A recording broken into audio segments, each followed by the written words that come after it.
Bienvenue sur le podcast de l'UNOCEL. Le label qualité des colonies de vacances, voyages scolaires et séjours linguistiques. Bonjour et bienvenue dans le podcast de l'UNOCEL.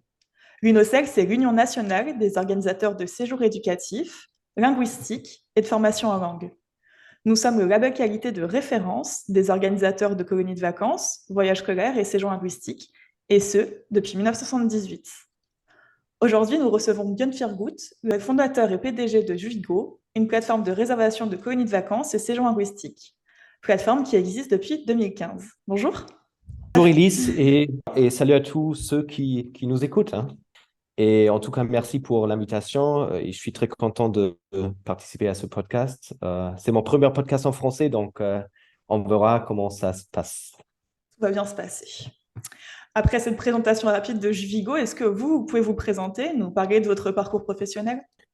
Oui, bon, tout d'abord, Jubigo, c'est une plateforme de réservation de colonies de vacances. Moi, j'ai fondé la plateforme en 2015. Moi, je suis allemand et aussi l'entreprise, c'est une entreprise allemande. Donc, voilà, on a commencé notre activité en Allemagne et puis on a développé d'autres marchés au sein de l'Europe. Donc, on est actif sur 9 différents marchés, notamment Allemagne, la France, les Pays-Bas, la Belgique, l'Espagne, le Portugal, la Suisse, l'Autriche et l'Italie. Comment vous en êtes arrivé à fonder Juvigo? J'ai vu que sur votre blog, le blog de Juvigo, vous aviez parlé d'une passion Ouais. pour les colonies de vacances. Est-ce que c'est cette passion qui vous a amené à créer une entreprise dans ce secteur d'activité? Oui, effectivement, c'est ça, hein. C'est bon, pendant toute mon enfance, j'allais en colo. La première fois, je crois que c'était à l'âge de 7 ans. Et plus tard, j'ai aussi travaillé en tant qu'animateur pour le même organisme que celui avec lequel je suis parti. Donc, puis j'ai aussi dirigé des colonies de vacances. La première fois en tant que directeur d'une colo, je crois que j'avais 18 ans et j'étais le plus jeune de toute l'équipe. Mais quand même, ça s'est bien passé. Et donc, vous voyez que j'ai toujours eu une passion pour les colonies de vacances. Et moi, j'ai des très bons souvenirs aussi. Et après le lycée, moi, j'ai 32 ans maintenant. Et après le lycée, j'ai fait mes études en économie. Et durant mon master, j'ai créé Juvigo. Ça, c'était en 2015. Et maintenant, nous sommes une équipe d'environ 50 personnes. Et ça, c'était en bref mon parcours professionnel. Quelles expériences et quelles valeurs vous avez envie de transmettre? J'imagine que des valeurs que vous avez pu acquérir pendant les séjours en étant jeune participant, mais aussi directeur et animateur. Oui. En général, les colos pour moi, ça a toujours été un sens de la communauté. C'était un temps pour profiter de la nature, en général, un temps de socialisation, d'être avec d'autres jeunes, acquérir des nouvelles connaissances et compétences sociales. Ça, c'est pour moi tout lié au terme de la colonie de vacances. Et c'est en gros les valeurs qui sont importantes pour moi et j'espère qu'on peut transmettre quelques valeurs de cette liste oui, aux jeunes d'aujourd'hui. Oui. J'ai vu que sur le site de Juvigo, il y a des séjours qui sont proposés en Europe, mais aussi en Asie, aux États-Unis. Est-ce que partir en Ouais. séjour international, c'est une recherche courante des parents aujourd'hui? Oui, tout à fait, hein. Comme j'ai déjà dit, j'ai créé l'entreprise il y a 7 ans. Et chaque année, on reçoit de plus en plus de demandes des séjours à l'international. Donc, cela nous montre que parmi les jeunes d'aujourd'hui, il y a un intérêt très fort pour découvrir des pays différents, mais surtout aussi pour rencontrer des participants venus d'autres pays. Oui. Et c'est ce qu'on voit beaucoup dans l'écolo Juvigo, hein. C'est vraiment un mélange de cultures différentes dans beaucoup de nos colonies. D'accord. Quels sont les bénéfices du coup pour les jeunes? C'est les mêmes que partir dans leur pays, de partir international? Vous parliez de sens de la communauté, profiter de la nature, sociabilisation. J'imagine qu'on retrouve la même chose aux États-Unis ou en Asie. Oui, c'est tout à fait, hein. Mais quand même, l'idée de découvrir d'autres pays, c'est vraiment quelque chose qui est très important pour beaucoup de jeunes qui voyagent avec nous. Et c'est aussi pour cela qu'on a commencé à développer notre offre dans le secteur linguistique.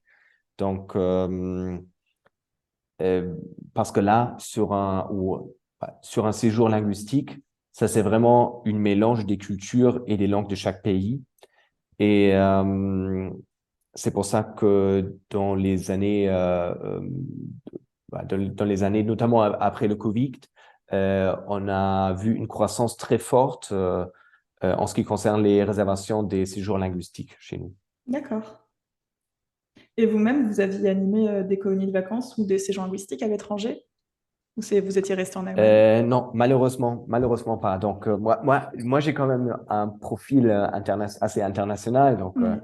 vous voyez que je parle un peu français et moi j'ai travaillé aussi en France. Mais malheureusement, j'ai jamais eu la possibilité d'aller ou de participer dans un séjour linguistique. D'accord. Vous écoutez le podcast de l'UNOCEL.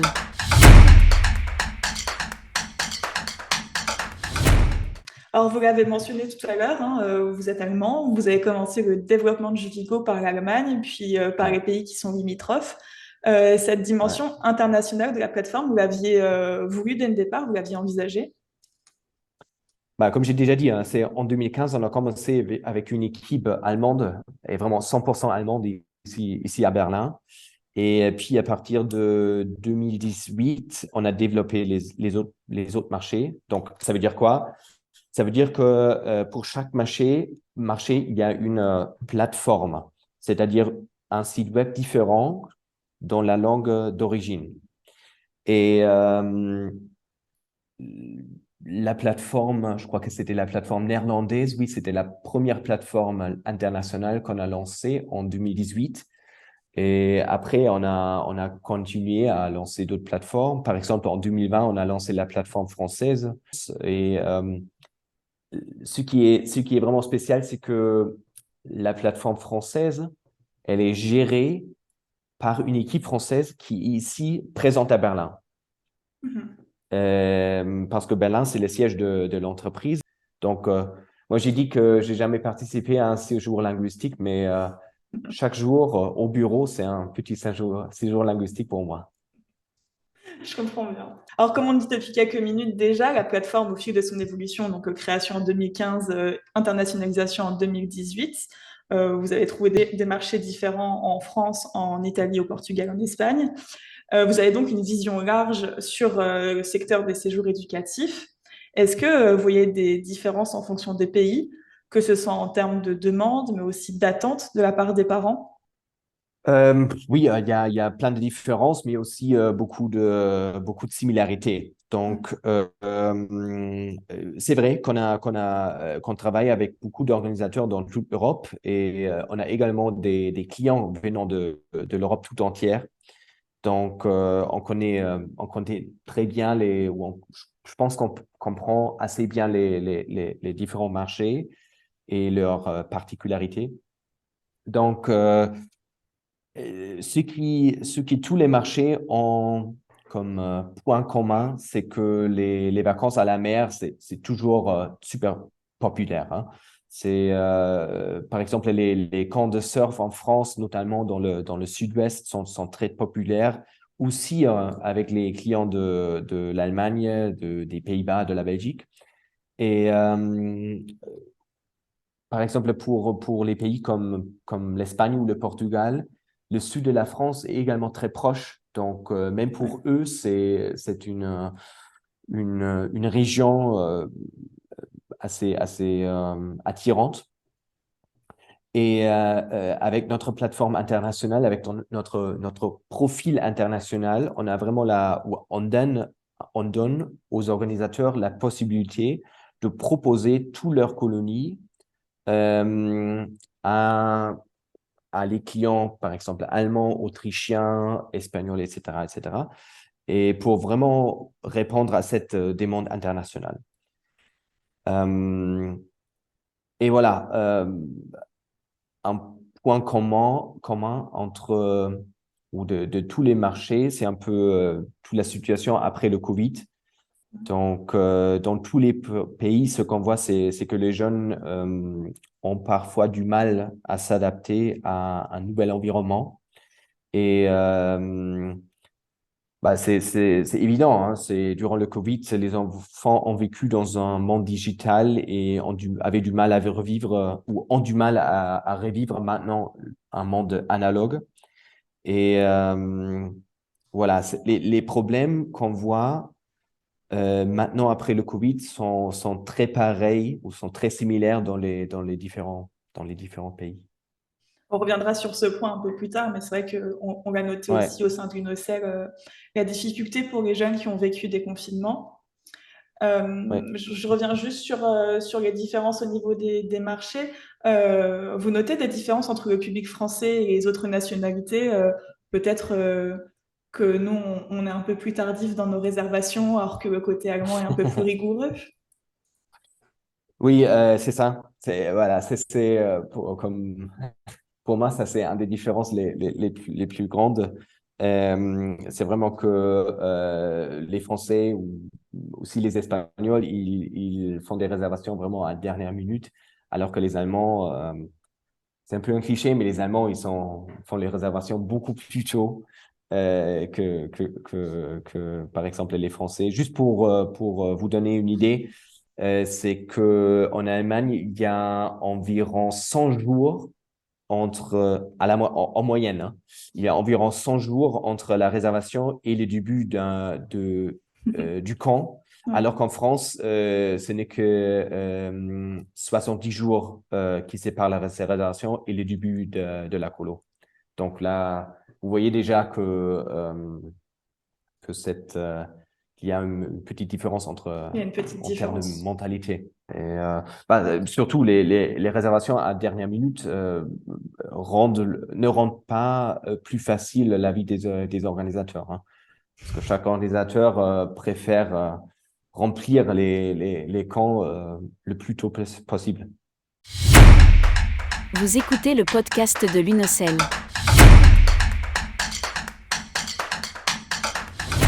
Nous avons parlé des différentes attentes des parents selon les pays. Est-ce que vous notez des différences culturelles entre les différents marchés?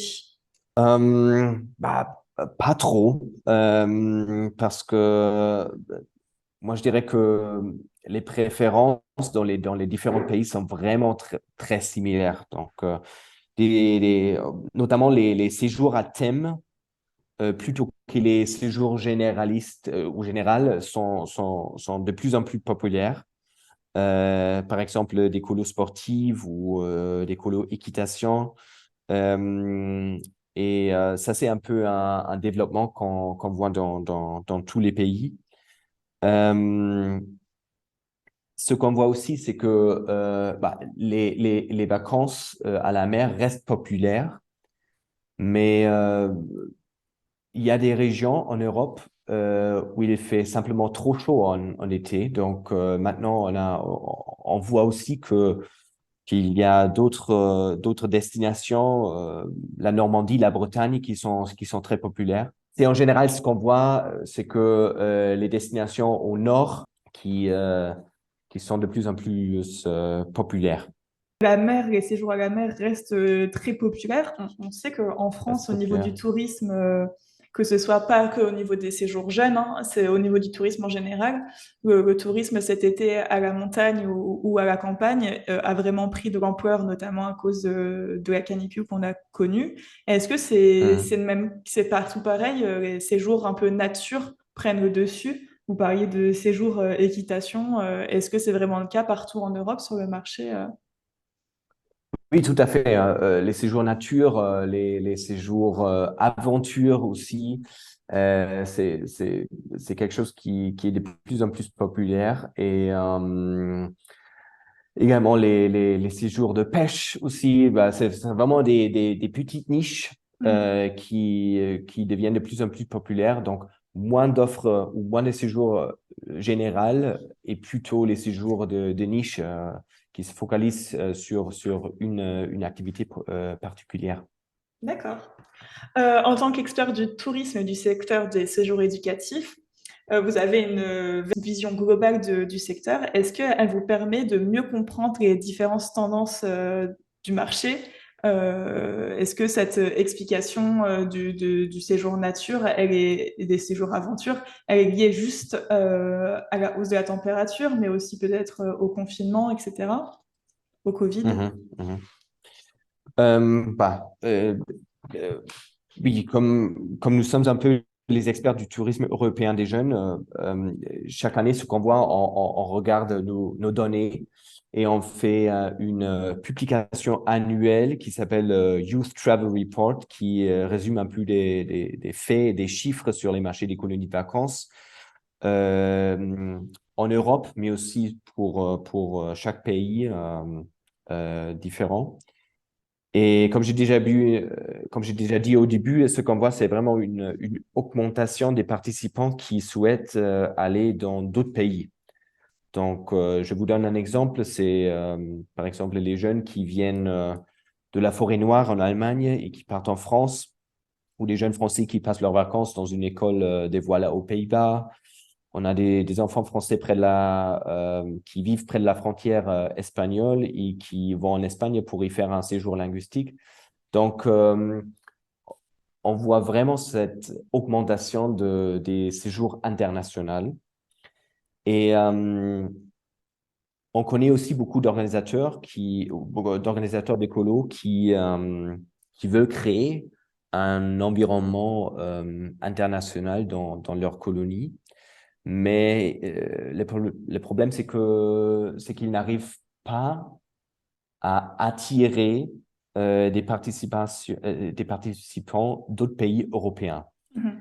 Et c'est là où avec Juvigo, ça c'est vraiment notre point fort parce que le fait qu'on gère beaucoup de plateformes permet aux organisateurs de promouvoir leur séjour sur toutes nos plateformes internationales.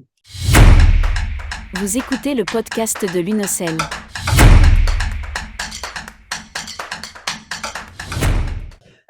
Vous savez sûrement qu'en juillet 2023, à la fin du mois de juillet dernier, la ministre des Solidarités et le gouvernement français, donc Aurore Berger, ont annoncé la création d'une aide financière assez conséquente pour les foyers, qui s'appelle le Pass Colo. Est-ce que vous pensez que l'année de vacances, elle attire toujours autant qu'avant ou pas? Ce qui ne rend pas plus facile notre vie, c'est vraiment la situation financière de beaucoup de familles. Euh, bah, depuis le Covid, ce qu'on a vu, c'est vraiment une augmentation des prix pour les colonies de vacances, comme pour tous les autres produits. Et cette inflation présente dans toute l'Europe, elle réduit le pouvoir d'achat. Et ce qu'on voit notamment cette année, c'est vraiment que beaucoup de familles n'ont pas des moyens financiers pour effectivement payer pour une colonie de vacances.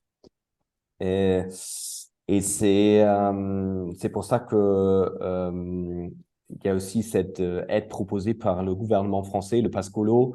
Je pense que ça serait un truc qui aide parce que bah, toute aide financière est bienvenue pour permettre à tous les milieux sociaux de partir en colonie de vacances. Et notamment après le Covid, on a vu qu'il est important pour lutter contre l'isolation des jeunes, lutter contre la solitude et faire profiter les jeunes de la nature, de l'environnement hors de la maison, voilà, de faire les connaissances d'autres jeunes. Donc, moi, je pense que l'importance de la colo est plus grande que jamais, hein. Oui, tout à fait. On a remarqué au sein du NOCEL que cet été, notamment, les départs de jeunes se font plus délicats qu'avant. On a affaire à des jeunes les Français principalement, qui ont connu plusieurs confinements, qui ont connu aussi l'école à distance à la maison. Est-ce que les séjours sont tous impactés par cette perte sociale dans tous les pays? Parce que je pense que la gestion du Covid n'a pas été la même partout en Europe. Donc, est-ce que cette perte sociale, elle est purement française ou est-ce que c'est le même cas partout? Non, vous avez raison, on voit le même phénomène un peu dans tous les pays.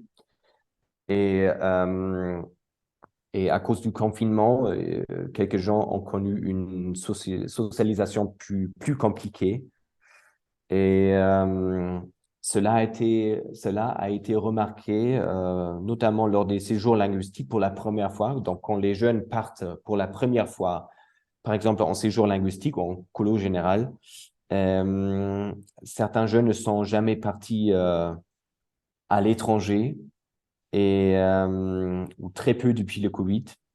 Et ce qu'on voit, c'est vraiment qu'ils n'ont plus les codes sociaux, c'est-à-dire qu'ils ont vraiment du mal à faire des rencontres. On a pu voir des jeunes qui ont du mal à s'intégrer. En plus, avec une langue étrangère, si c'est dans un autre pays. Euh, Nous avons en effet des demandes de repatriement euh, euh, pour des jeunes qui n'arrivent pas à faire des nouvelles rencontres dans la colonie. Donc ça on voit plus qu'avant le Covid. Et bon, ça c'est les enjeux qu'on voit un peu dans tous les pays européens. Donc la France n'est pas une exception, c'est vraiment c'est le même cas en Allemagne par exemple. Ouais, UNOSAL a lancé en juin 2022 une étude auprès des participants des séjours de nos adhérents. Le premier séjour, Ouais. un séjour linguistique, aujourd'hui, ici autour de 15-16 ans, on voit que les premiers départs se font tardivement et c'est ça qui peut aussi être difficile pour les jeunes d'avoir vécu ce déconfinement et en plus d'avoir ce premier départ qui est quand même assez tardif et devoir s'adapter à un modèle qu'ils ne connaissent pas forcément.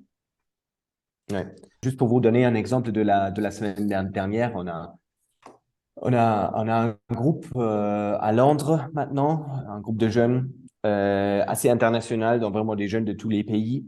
Et ce qui se passe quand les jeunes ont un peu de temps libre à Londres, c'est que ils vont faire du shopping, je sais pas quoi. Mhm. Et il y avait vraiment des jeunes qui ne pouvaient pas acheter quelque chose à boire ou acheter du repas à Londres. Vraiment au centre de Londres, ils n'étaient pas capables de faire ça sans aide. Et Ouais. ça craint un peu, hein. On voit aujourd'hui que les jeunes générations, elles ont une conscience écologique forte. Est-ce que, selon vous, les séjours courts à l'autre bout du monde auront toujours du succès dans les années à venir ou est-ce que, on partira loin que pour des séjours longs? En général, tout d'abord, on est heureux qu'on voit une entreprise des séjours internationaux après le Covid. Donc, euh, on est heureux qu'il est possible maintenant à voyager. Mais quand même, euh, il y a aussi cet enjeu climatique, donc le réchauffement climatique. Et cela nous pousse un peu à choisir d'autres destinations. Donc, des séjours courts à autre bout du monde, c'est aussi que les clients euh, choisissent autres destinations aujourd'hui. Par exemple, je sais pas, au lieu d'aller à l'Espagne, à prendre un vol à l'Espagne, de l'Allemagne, on peut également maintenant passer les vacances à la mer Baltique ou à la mer Nord, aux Pays-Bas. Donc, on voit que des destinations qui sont plus proches deviennent de plus en plus populaires. Je vous donne un chiffre juste en France. Sur nos plateformes, c'était en 2022, 18% des séjours se font dans le pays et que 21% des séjours se font à l'étranger. Nous mettrons dans la barre de description le rapport statistique que vous avez mentionné tout à l'heure.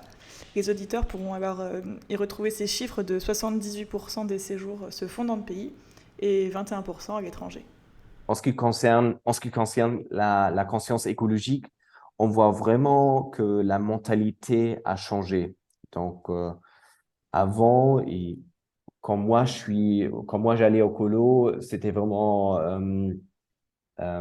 c'était très commun d'utiliser des couverts ou des bouteilles en plastique, et ça change beaucoup maintenant. Donc, beaucoup d'organisateurs essayent de remplacer tout le plastique dans leur colo, et là, on voit vraiment un changement de la conscience, aussi causé par des plaintes des parents, parce qu'on a vu des plaintes, ou on a reçu des plaintes des parents si dans les colos il y avait une utilisation très forte de produits de plastique. Et Oui. là, Au sein même de ça l'UNOCEL, change. on a créé un guide pour nos adhérents sur tout ce qui est restauration responsable et sur les bonnes pratiques à tenir. On sait que c'est une transition qui peut être compliquée et on travaille beaucoup sur la RSE. Donc, c'est toujours des sujets qui sont très prégnants, notamment au niveau des destinations. Au sein d'UNOCEL, certains ont décidé de ne plus proposer des séjours aux États-Unis, par exemple, s'ils devaient durer 1 à 2 semaines. C'est vraiment sur des séjours longs. Ça commence à entrer progressivement dans les mœurs. Vous écoutez le podcast de l'UNOCEL.